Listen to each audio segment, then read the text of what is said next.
حیدرآباد کے حیات Nagar P S limits میں زوردار دھماکہ، اس حادثے میں ایک خاتون شدید طور پر زخمی۔ حیات نگر پی ایس لمٹس کے علاقے میں زوردار دھماکے کی واردات پیش آئی، جس میں ایک خاتون شدید طور پر زخمی ہو گئی۔ دھماکے کے بعد علاقے میں خوف کا ماحول دیکھا گیا۔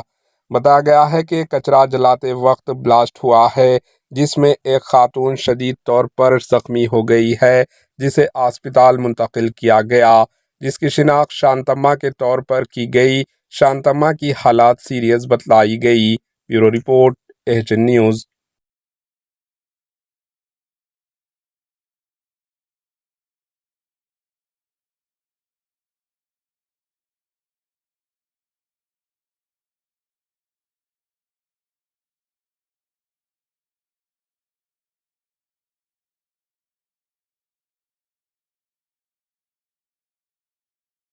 ہمارے ایچ این نیوز کو سبسکرائب کریے تاکہ آپ کو نوٹیفیکیشنز آتے رہیں وقت پر۔